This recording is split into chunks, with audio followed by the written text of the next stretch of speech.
Hello and welcome back to Value Raters Class Act, here streaming live on YouTube, 7 o'clock every Thursday. Before we get underway, a little bit of housekeeping as usual.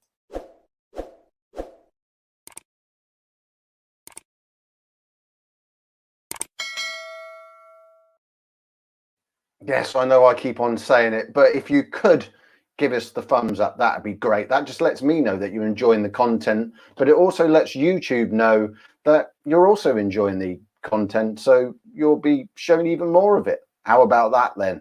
And also, if you subscribe to the channel, by subscribing, you'll just be notified every time that Value Rater has a live show or any other video content.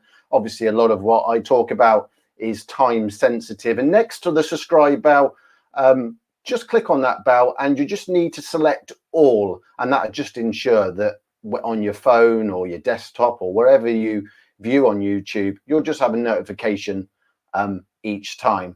So after last week's great excitement with Royal Ascot, I think it's fair to say that this week's been a little bit calmer, and Friday's action, which we're going to be looking at shortly, was a little bit thin on the ground when we were looking for class angles. However, there is one race up at Newcastle, a Group 3 for the fillies, which I'm really looking forward to tomorrow night. And I hope I've identified some of that lovely value to get us into the weekend. But before that, over the weeks, I've been showcasing some of our talent that we've got here at Value Rater, our content providers. I'm very proud to say our mainstream content providers. This week, we're going to focus on Andy Ayres, who's a paddock expert. Andy currently works for the Sun newspaper, and you can read his article in the Sun every Sunday in the horse racing pullout. But more importantly, if you're going to read anything, then it's here at Value Rater every Tuesday at 6 o'clock. Andy gives his insight from around the paddock. But let me hand over Andy. You can meet him yourself. There are a lot of people who are just little £5 and £10 punters, aren't they? And they want to have a laugh as well, don't they? The day's got to be enjoyable. Days pass much better, don't they, if you're having fun? And so that's what I kind of try and do. Join Value Rater.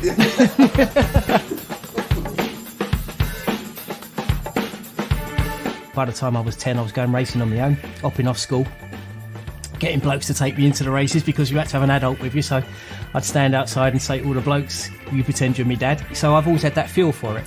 You know, I've always been around horses, looking at horses. So yeah, it's been my life really. You know, if I'm days away from horses, I don't feel right. I like the characters, I like the feel of it, I like the bookmakers and that whole side of it. That's to me what's really appealing about racing. That's what sets it apart from football or rugby, or it's that, isn't it? Racing's like a mix of being an art and a science, isn't it? And if you like, I suppose what Matt does is more the science side of it, and because I do like a lot of paddock stuff, looking at horses, it's more the art side of it, which is kind of more my field really. It's more of a feel thing for me necessarily than a mathematical thing. A lot of the people that write in the papers now, I can tell they never go by the way they write, because it's dead. What they write is just dead. You know, there's no life to it, no oomph to it. It shouldn't be like that. See, I go back to a time when racehorses were packed. Every meeting you went to was packed. And now you go to some of the meetings in the middle of winter and there's 100 people there. And I think we should try to get it so that racing feels fun, people want to go.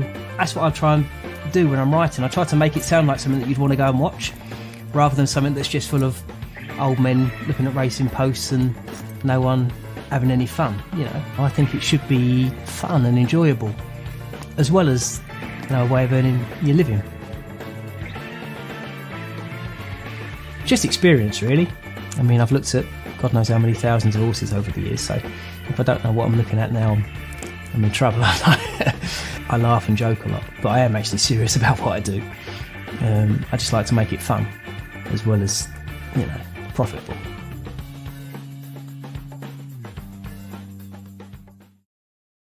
There we have it. There's Andy Ayres. Andy's a great guy, very modest actually, and like he said there, he can be seen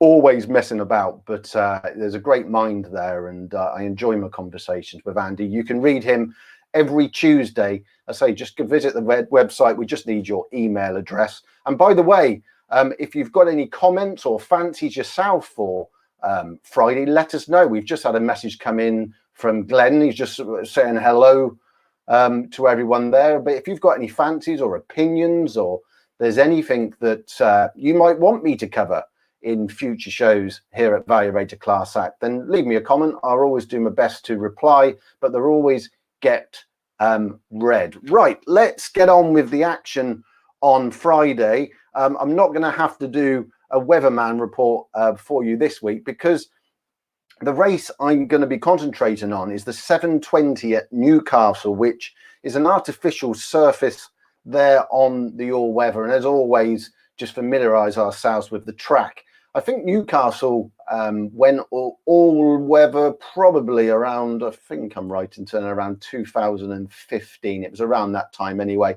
And like many people, I thought to myself, oh no, not another all-weather track. But what I would say about Newcastle is you can, of all the all-weather tracks, to find some classy animals. You know, you will find them at Newcastle. My tip at Newcastle would be, especially in the winter, around January onwards time, you know, Gosden, some big powerful Newmarket stables, they can send them up there, and form always works out very well indeed. So here's the layout of the track. The race that we're going to be concentrating on is the mile and a quarter race, which is a group race, group 3 race for fillies. So you can see they'll be starting here, and you can see start at the left hand. They're going to be able to handle a turn, then into the straight. The great thing about Newcastle, really, you've got plenty of room and plenty of time up the straight, so you don't really, you shouldn't really be getting hard luck stories. And quite often the best horse wins here, so you shouldn't really have any excuses here. But like, again, you do need to stay. I mean, when it got first laid out, this track, you know, I struggled, really struggled with the track, and they seemed to fold late on. You know, I think you really do. Again, you just really need to see out your trip well there. So Newcastle. So the race we're going to look at is the 720. If you just bear with me where I pull up. And by the way, the form tool that I'm using this evening, as always, is Gigi's Gold. If you're not familiar, there's actually an offer on at the moment. Gigi's Gold trial, in the description box, you'll find that. There's a link if you want to have a look at that. Great stuff, this. So Newcastle, standard to slow, so we don't have to worry about any change in the weather. Let's get over to this. That's Newmarket. We don't want that's Newcastle. I want 720. I'm really intrigued. I get intrigued about all of it, to be honest. You can give me a Class 6 race, and the time I've looked at it, I'm full of excitement about it. But this is a Group 3 race. First of all, let's have a look at the pace, and we should have plenty of pace on here. It's predicting possible contested speed, and as you can see, we've got 3 horses here that really like to lead or be right up there. So a mile and a quarter, you're probably going to have to really stay this trip well. And maybe I often, when you can see good pace in the race, and quite often it can be beneficial to look for a horse is actually closing, who doesn't get involved with that early pace, because of course the risk is, when you've got lots of pace, is that horses can do themselves in, you know, too much pace up front. They take each other on, and they can do too much. So sometimes it can be beneficial back here. But I mean, if you look at Newcastle over the mile and a quarter, the kind of running styles, you can see that nothing's really in the green. But again, it is favouring here. 13% of horses are held up. Interestingly, there's no actual run style that is actually profitable here, but it does look to favour held up, which doesn't really surprise me here, because as I said, you can see horses fold. They look like they've been going well, and then they get inside the final furlong and they backpedal. So that's maybe bearing out here that, you know, hold up horses tend to do quite well at this distance. So the first thing to mention in this race, you can probably see the odds on the side. Now, I was keen to look at this race, probably similar to last week for the people that are with me, where all right, the favourite actually won, but I'm looking for a horse really that I think is completely over bet, and I think there's one here. Now, the favourite in this race, the Roger Varians, I think it's Zaridar, is it? Someone correct me if that's wrong pronunciation, but you get my drift. Roger Varian and Jim Crowley. Now, put in at 9-4 this horse, and last time we seen the horse was at Epsom, beating 37 lengths.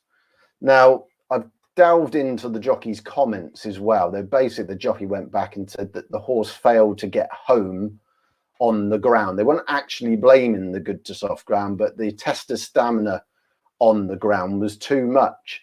You can take of that as you will. Personally, how on earth you can ever be backing a horse at 9-4 in a Group 3 race that comes on the back of being beaten 37 lengths? I just don't get it. I just don't get it. It might well go and win. Even if it comes back to its Chester second, which was an Oaks trial when it was seconded by Fountain, it's arguably really that I'm not so sure that it would still deserve to be 9-4. Dubai Fountain also got well turned over in the Oaks, but admittedly did run a lot better, finishing 5th at Royal Ascot last week in the Coronation State. So I guess that's what it shows, that at least she has run close to a horse that's obviously gone on and finished respectable, finishing 5th in a Group 1 desired class there. I just thought it was interesting. They clearly didn't think much of her at the start of her career. I mean, she came out last August. I mean, Chelmsford, she started going off 9-2, then to Beverley. It's not really been campaigned from an early start like a horse as a 2-year-old. They thought that was going to be possibly going to be going off at 9-4 in a Group 3 as a 3-year-old. Went obviously at the back end of last season, went to Newmarket, stepped up to listed class.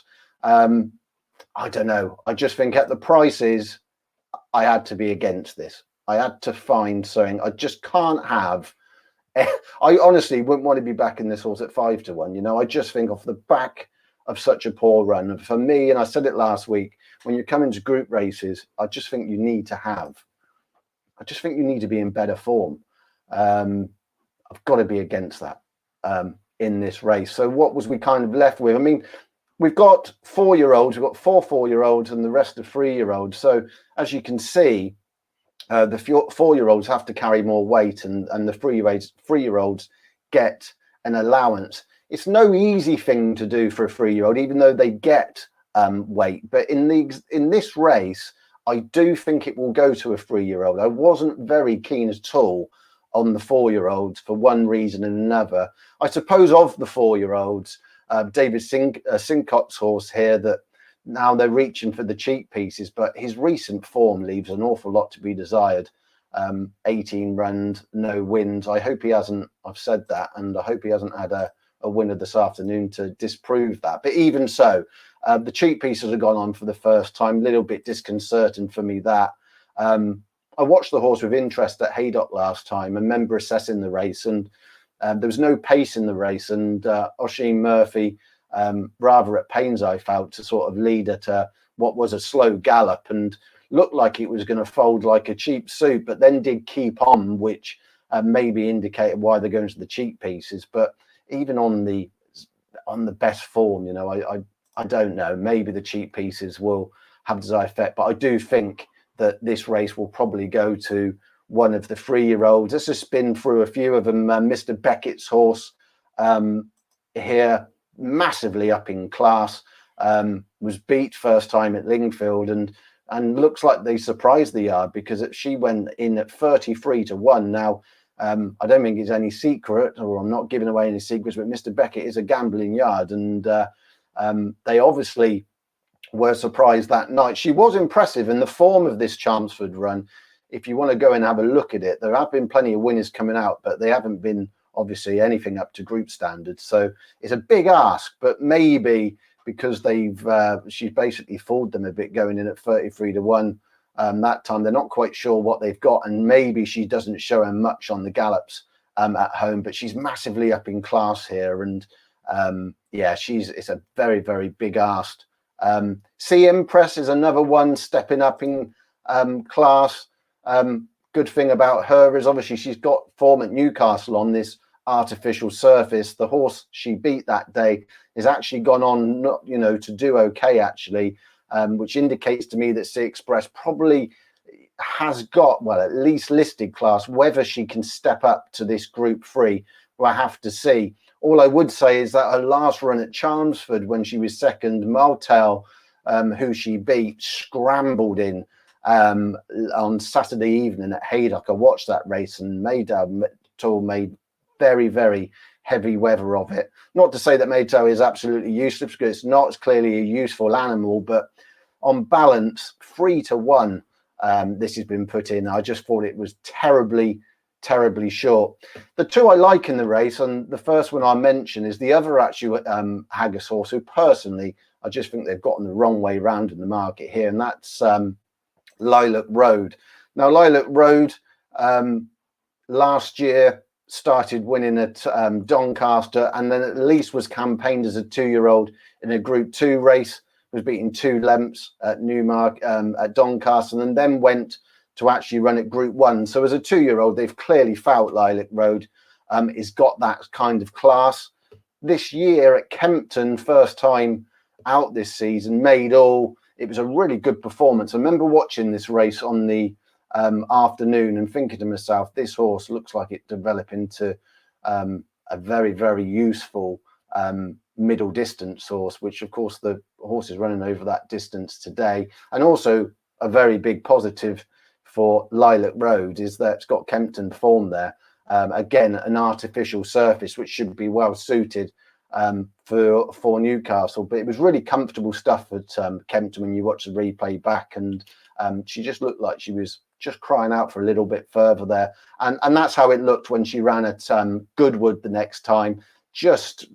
All that she tried, she looked like she was just crying out that she needed a little bit further. But this latest run at Newbury, she was beat by Creative Flair. Now, this was a listed event. I'm pretty sure that in time it's going to go down with only to be a listed in name. I think it's a really strong race, this Creative Flair. And Creative Flair is a little bit of a common denominator, really, when we're going to be talking about another fancy I've got in this race. I suppose a slight negative for Lilac Road was a little bit keen at Newbury, but you can look at that two ways, because without that keenness, maybe she would have won. She did very well in the circumstances that she was really battling on in the closing stages. And I just wonder whether a mile 4, once she gets all that keenness out, that might actually be where she peaks really over 1.5 miles. But she's certainly going to see this out well. We've already seen from the pace map that she's likely to be right up there. Just slightly concerned about that keenness. But this form of Creative Flair, previously to that ran at York, ran a credible race in third, and before that Creative Flair won a conditions rate at Ascot. But the interesting horse that Creative Flair ran against at York was a horse that actually franked it, and Snow Lantern was in that race, and Snow Lanterns obviously went on and franked that form at Royal Ascot. So again, it just shows me that sort of class, and there's no doubt for me that Lilac Road is up to this sort of class and is a really big runner here, really big runner. When I was doing the race, I wasn't sure quite how they were going to bet and which way I wanted to go really, but now the prices are out. The one I'm definitely going to be with is this Shine For You, who is at the moment, it's showing here 11-1, but we can check with Odds Checker in the moment. Now, Shine For You from the Richard Hannon stable was late on parade last year as a 2-year-old, came out in September, and again showed a liking for an artificial surface at Kempton over 7 furlongs. Okay, she was beat, but another yard she would have won. And when you watch it past the line, she goes a couple of lengths clear. She was an awful lot better than her field. I was surprised when she went to Leicester because I thought the 7 just looked completely inadequate at Kempton. They went to Leicester. She was 4-9. She managed to win, beating Embarked. But right at the end of the season, on the 9th of October, was put into Group 3 company. And of course, Saffron Beach won the race. She was only beaten a length and 3/4. Saffron Beach was obviously runner-up in our Guineas, which is obviously a Group 1. Again, surrounding horses that have obviously got that sort of class, gives me the impression that she's certainly up to this sort of class.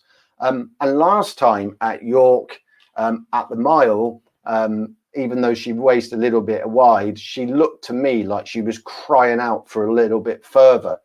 Now, in this race at York, and I'll just bring it up, is this common denominator that I've just been talking about, which I think's really relevant, and why I think that this is a value play here. Now, there we are, Shine For You. Now, there we have it, Creative Flair, who we've just been talking about, that obviously ran and beat the William Haggis horse. Now, on this run here, okay, Shine For You is beaten, what was it, 2 lengths. But it's this sort of Snow Lantern was in the race, obviously. Here, Snow Lantern went on at Royal Ascot, you know, is really frank, this form. You know, this looks, and on the day it was a listed race. But again, I just think it was listed in name. Creative Flair's obviously gone on and gone in at Newbury, which I'm suggesting is only listed in class. And okay, you may look at this and, well, hang on, Matt, you've still got 2 lengths to make. I just think that when I watched the race back, I just think Shine For You looks like, as they were hitting the line, that it was just making inroads into Creative Flair, who we do know now has gone and stepped up in trip at Newbury. Okay, Creative Flair has probably improved for going up in distance at Newbury, but I just think Shine For You also, looking at how I've watched the horse travel, everything about the horse I saw last year looked to me like she would make into a 1.25 mile horse. This form indicates to me she has certainly got the class. I mean, she was unfancied here, 33-1, so I'm not really off put by the fact that she's a fairly big price tomorrow. Let me just come out of here and go back to... Now, obviously, if we go to Instant Expert, when we're looking at distances, again, we're looking at a lot of form here where we've got 3-year-olds, so a lot of unknowns here, and of course the big unknown, you may say, well, how do you know that Shine For You will stay the distance? Got to prove it. Now, that's very true, she has, and until she does it, we're not going to know. But we can dig a little bit deeper into this, and we can have a look, and at this class of a horse or a class of a race, I do think that the breeding is extremely relevant. If we go to the sire here of Shine For You, sorry, it will load, and I just flick on the distance, we can see that the horse's father on the flat over this distance has got just over 13.5% winning strike rate at the distance. Also interesting, 12.5 on the all-weather artificial surface. This would give me extremely, I mean, for me, anything above 12.5%, I'm thinking, yeah, I think it would push me towards having a bet. Now, we've got on the dam side, we've got nothing to compare there, but certainly she is bred. She's bred for the plenty of winners on the all-weather. Well, we know that from her Kempton run, and we can see here that the trip should be absolutely fine. I think personally she's going to improve for it. Officially on the form book, she's got a couple of lengths collaterally to make up with Lilac Road, who I couldn't put anyone off in this race. But the difference is Lilac Road's 4-1. Shine For You is a lovely each way price here. Now, if we go to Odds Checker, how you play this is entirely up to you. Bet365 are going 5-1 Lilac Road, and best price we've got for Shine For You is 12-1. What I've personally done, I've got some people that have accounts to enable me to get some of this early value. Personally, what I've done is I've backed Shine For You each way at 12s, and I've had a saver win bet on Lyric Road at 5s. How you play, or you might decide to, but you're going to have a little bit on Lilac Road and a little bit on Shine For You. But personally, I've backed Shine For You each way and Lilac Road, because I do think that both horses will be involved in the finish. And if Lilac Road wins and I end up finish second or third with Shine For You, well, your quid's in, aren't you? If you do it that way. But I think she's a really big price in this race. Shine For You. I expect lots of improvement. You know, years gone by, Richard Hannon, I mean, especially his father, I mean, he wouldn't have been known for middle distance horses, but I do know that Richard Hannon Jr., the way he operates and trains now is completely different. You know, he's more interested in finding middle distance horses. So, and this horse was brought out very late in the day for a Hannon horse, or a 2-year-old. So they clearly think plenty of her in this 3-year-old. And as I said last time, I think that was a real good run, the way collaterally it's turned out. And I just think in this race where you've got a favourite, which comes on the back of such a poor run, and I'm still not, you know, I wouldn't necessarily make the horse a 2-to-1 chance, even if it came here on just off the back of the Chester run. I think there's a horse is open to improvement, and Lilac Road and Shine For You are the two, but at the prices, there's no doubt for me the price is everything, and Shine For You would be the each way bet. But as I said, I've saved on Lilac Road as well. Let me just double see if we've got any fancies that's come in. We just had someone saying hello to Glenn. Got another one coming. Good work, thank you. Glenn, Matt puts a lot of research into his work. Thanks, Glenn. It's in the post. And Glenn also says that it would be a nice forecast. But it's interesting, Glenn, isn't it? That, you know, I think long term, it might be a nice, depends the way you bet. Personally, I think forecasts and multiple bets, things like this, you know, it wouldn't be for me long term, but I can see what you're saying. Actually, I had one at Newbury the other day. I was there on Tuesday night, and I did the similar thing, back one each way and had the saver, and they were first and second, but I didn't have a forecast. You do feel afterwards, oh, well, I should have done that. But how many times have you done that and they haven't come off? You know, that's the thing you've got to weigh up. Kevin also sent a message, Gosden will have a 4-timer at Doncaster tomorrow. Well, what have I been doing here, Kevin? You've 4-timer. Look at that. We'll be interested to see how that goes, Kevin. And thank you very much for your messages. They really are appreciated. So there we are. I'm looking forward to that. This Group 3 at Newcastle tomorrow evening. So there we are. Do you like my new haircut, by the way? I mean, it's gone a bit short. I didn't expect him to go as short as that. And but anyway, what can you do? It'll grow back. But there we are. That's another week done. Thanks for your messages. Keep them coming. If you've got any messages, thoughts, anything you'd like us to do. And also, don't forget Gigi's toolbox that I've been using tonight. If you want to sign up, in the description box, go and have a look. It's only £1 for 30 days. It would change the way, if you're interested in race reading, it will change the way that you certainly do something. And don't forget, tomorrow night, Steve Jones, Racing TV, will be doing his Steve Jones on Saturday. Big race preview every Friday. Just go to valuerated.co.uk to sign up for that. I've enjoyed tonight. I'm really looking forward to that race. I hope that the insight has got you thinking, and that's what it's all about, isn't it? Opinions, and get our brains working. And yeah, on that, I think I'll leave you to it. And 7 o'clock next Thursday.